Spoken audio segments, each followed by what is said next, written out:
이번 시간은 다항식과 1차식에 대해서 알아보도록 할게요. 여러 가지 용어에 대해서 파악을 해보도록 하겠습니다. 다항식에 나오는 용어들이 다양한데요. 먼저 첫 번째로는 항이라는 게 있어요. 항이라는 것은 수 또는 문자의 곱으로만 이루어진 식입니다. 자, 여기서 살펴보도록 할까요?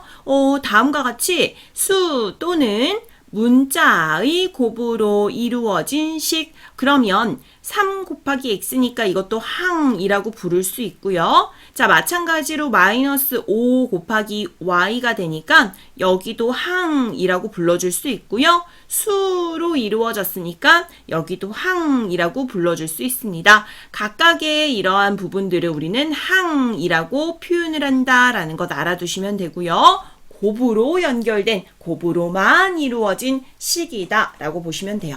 그러면 그 식 중에, 즉 그 항 중에 조금 더 특별한 수로만 이루어진 항이 있습니다. 문제없이 수로만 이루어졌어요. 이 수를, 우리 이 항을 상수항이라고 이름을 붙여주도록 할게요. 그래서 항상 수로만 이루어진 항이다 라고 표현을 해서 여기에 있는 식에서는 상수항이 당연히 수로만 이루어진 항 4가 되겠죠. 그래서 특별하게 다 각각의 항이긴 하지만요. 수로만 이루어진 항은 상수항입니다 라는 이름도 붙여줄 수 있겠습니다.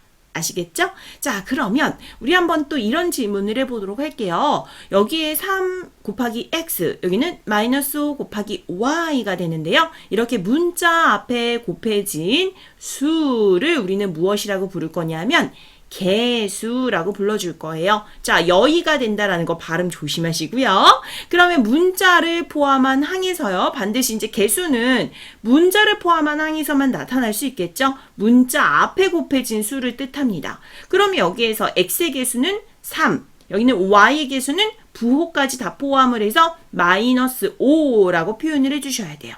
이렇게 몇 개의 항으로, 즉 우리가 이루어지고 그들이 합으로 이루어진 식을 우리는 다항식이라고 불러줍니다. 자, 다항식은요, 아래에 있는 단항식을 포함을 하는데 단항식이 또 무엇인지 알아보면요, 다항식 중에서 한 개의 항으로만 이루어진 식을 뜻해요. 그래서 예를 들어서 4a 어때요? 곱으로 이루어졌고 딱 하나의 항이 있죠. 이들도 이제 우리는 단항식이라고 특별하게 이름을 붙여줄 수 있는데요. 자, 이 단항식조차도 어디에 포함돼요? 다항식에 포함이 됩니다. 그래서 4a라고 한 것도 다항식이고요. 특별하게 이렇게 하나의 항으로 이루어진 것은 단항식이라고도 이름을 붙여줄 수 있다는 거죠. 자, 그 다음 3x-1 또는 5a-4b 플러스 2 이러한 식들, 즉 여러 개의 항들이 합으로 이루어진 식이다 라고 표현을 하시면 돼요. 모두 다 이를 다항식이라고 나타내어 줍니다.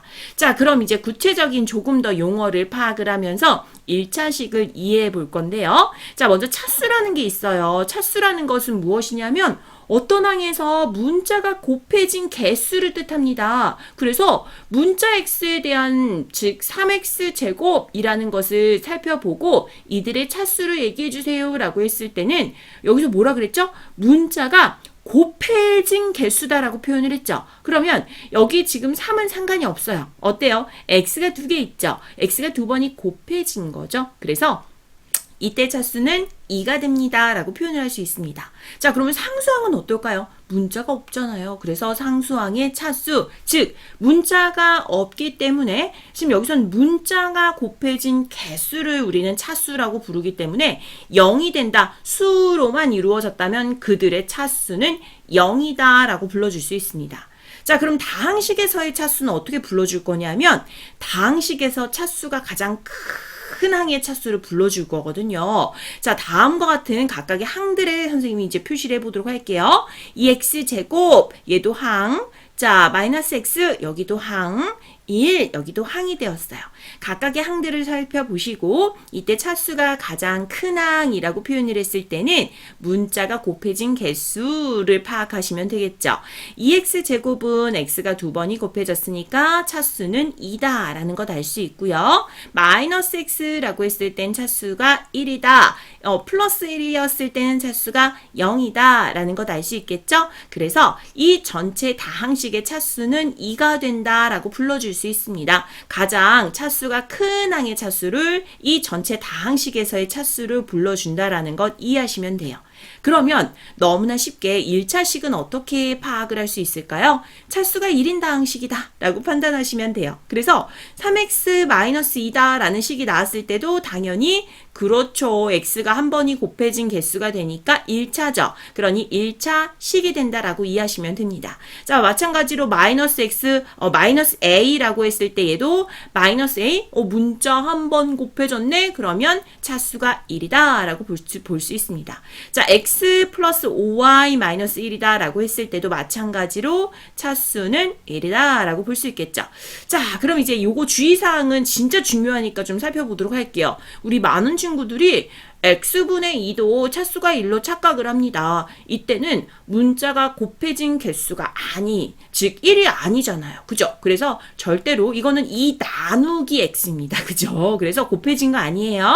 오케이. 그럼 이 차수가 1이 될까요? 안 됩니다. 절대로 2차식 될 수 없어요. 마찬가지로 a-1분의 1이다. 이런 것도 곱해진 개수가 즉 1이어야지만 1차식이다. 차수가 1이어야 됩니다. 그래서 여기도 분모의 문자가 포함된 식은 다항식이 아니에요. 그러면 이때는 당연히 1차식도 아니다 라는 것을 기억하시면 됩니다. 그래서 절대로 1차식 고를 때 문자가 분모에 포함이 되었구나. 그러면 얘 다항식이 아니구나. 1차식도 아니구나 라는 것을 이해하시면 되겠습니다.